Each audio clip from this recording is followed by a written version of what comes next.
Welcome dear student. आज इस video में हम बात करेंगे NIOS के 12th स्टैंडर्ड हिंदी चैप्टर 1 निर्गुण भक्ति काव्य।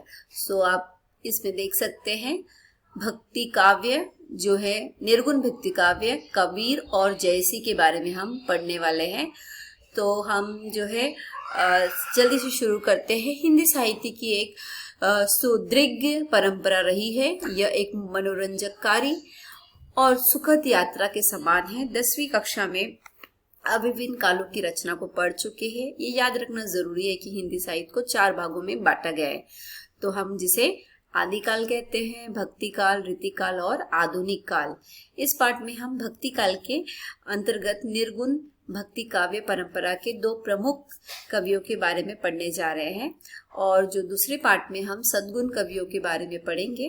निर्गुण भक्ति काव्य की परंपरा के अंतर्गत जो है ज्ञान पर बल देने वाले कवियों को ज्ञानश्री शाखा में रखा गया है, जिनमें कबीर प्रमुख है, और दूसरी ओर प्रेम पर बल देने वाले कवियों को प्रेमा श्री शाखा के अंतर्गत शामिल किया गया है, जिनमें जयसी प्रमुख है। यानी कि अगर हम निर्गुण भक्ति काव्य को देखते हैं तो वहां पर ज्ञान की बातें जो कहते हैं उन्हें ज्ञानश्री शाखा कहते हैं, और जो प्रेम की बातें करते हैं उन्हें प्रेमश्री शाखा कहते हैं, जिसमें कबीर और जो है जयसी के बारे में हम पढ़ेंगे।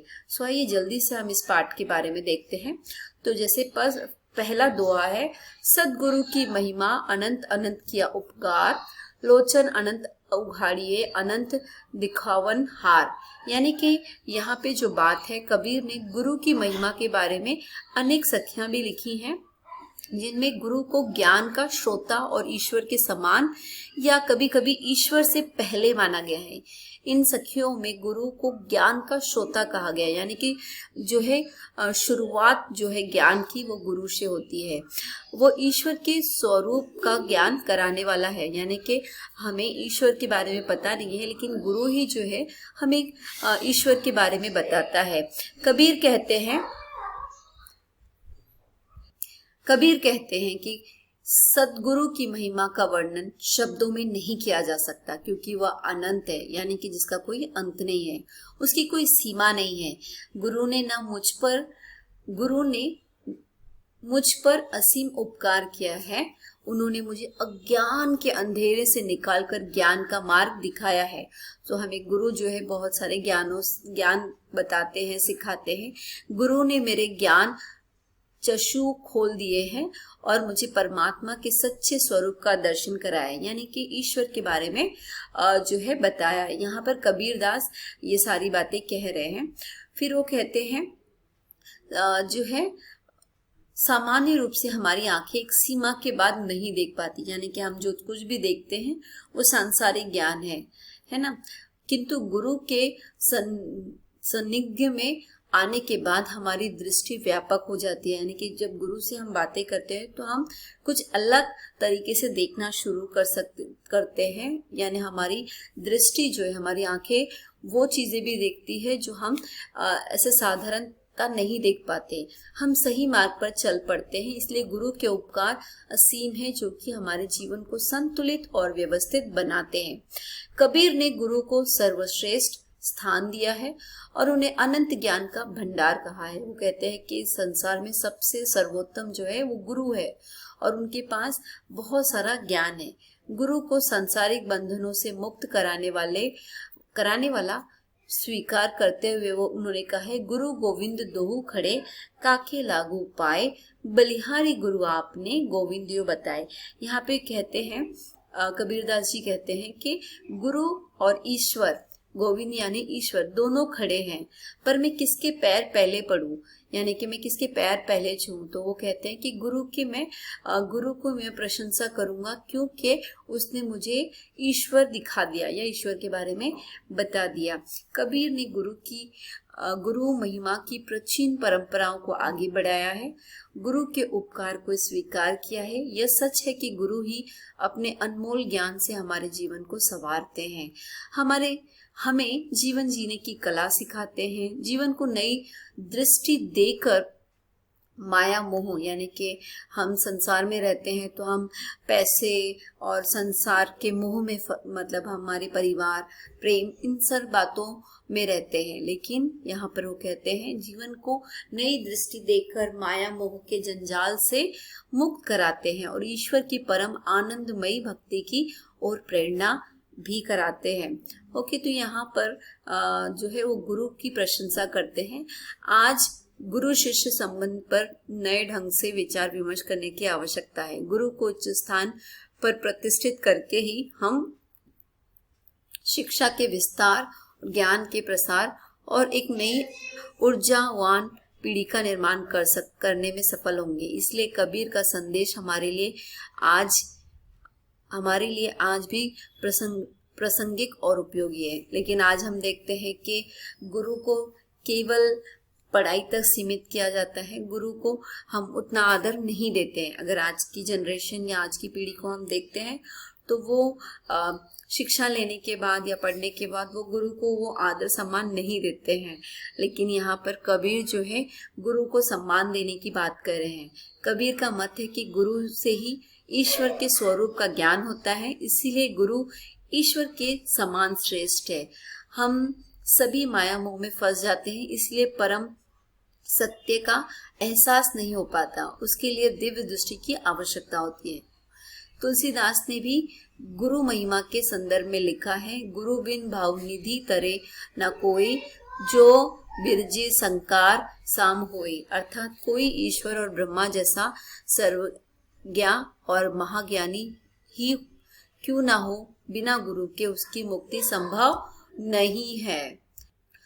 अनंत शब्द के बारे में प्रयोग में विशेष प्रकार की सार्थकता है। अनंत ईश्वर को देखने के लिए अनंत लोचनों या व्यापक दृष्टि की आवश्यकता है।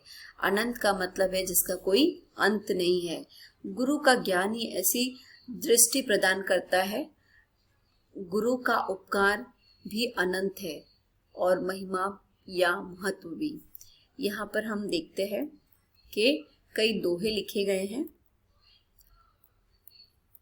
लाली मेरे लाल की जित देखो तित लाल, लाली देखन मैं गई मैं भी हो गई लाल। अब कबीर के इस दूसरे दोहे को समझते हैं। कबीर निर्गुण भक्ति धारा के प्रमुख कवि हैं। वे ब्रह्मा या ईश्वर के निर्गुण और निराकार रूप का दर्शन सर्वस्त्र करते हैं। इस पद में कबीर ब्रह्मा की या ईश्वर की अनुभूति करते हैं और प्रत्येक कण कण में इस अनुभूति या प्रेम को ही देखते हैं।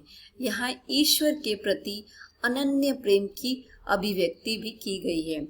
कबीर ने इस दोहे में ईश्वर के प्रति अपनी अनुभूति यानी जो उन्होंने महसूस किया है अभिव्यक्ति की है। वे कहते हैं कि यह सारी भक्ति या सारा संसार या सारा ज्ञान मेरे ईश्वर का अर्थात मेरे लाल का ही है, जिसे मैं महसूस करता हूँ। मैं जिधर भी देखता हूँ उधर मेरे लाल या मेरे ईश्वरीय अनुभूति का ही रूप दिखाई देता है। मुझे संसार के हर कण कण में, हर जीव में मेरे लाल यानी परमेश्वर की ही सत्ता अर्थात रूप प्रकाश दिखाई देता है। सभी प्राणियों में मुझे अपने ईश्वर के ही दर्शन होते हैं। स्वयं मुझ में भी हमेशा अनंत के प्रति प्रेम का वास दिखाई देता है। कबीर की भक्ति में पूर्ण समर्पण और शरणगति का भाव है। उनकी आत्मा में भक्ति का ऐसा अंकुर प्रस्फुटित हुआ कि ईश्वर के अलावा संसार में सब कुछ सारहीन प्रतीत होने लगा। यानी कि जब हम उनकी भक्ति देखते हैं कबीर दास जी की, तो वो इतनी अच्छी तरह से भक्ति करते हैं कि सारा संसार जो है ऐसे लगता है कि उसका कुछ मायने नहीं है। ईश्वर के प्रेम में वे हमेशा अभिभूत रहते हैं, यानी कि हमेशा वो ईश्वर की भक्ति करते हैं अर्थात डूबे रहते हैं। इस दोहे में लाल और लाली शब्द का प्रयोग प्रतीकात्मक है। लाल रंग प्रेम और जीवंतता का प्रतीक है। कबीर ने लाल शब्द का प्रयोग निर्गुण निराकार ईश्वर और लाली शब्द का प्रयोग उसकी सत्ता या उसके होने के प्रकाश के रूप में किया है। इस दोहे के अंत में कबीर ने निर्गुण एवं निराकार ईश्वर की सत्ता में अपने को विलीन कर दिया है। इस प्रकार लाल की लाली में स्वयं को भी रंग लिया है। लाल शब्द का प्रयोग या लाल शब्द में प्रेम की पराकाष्ठ है।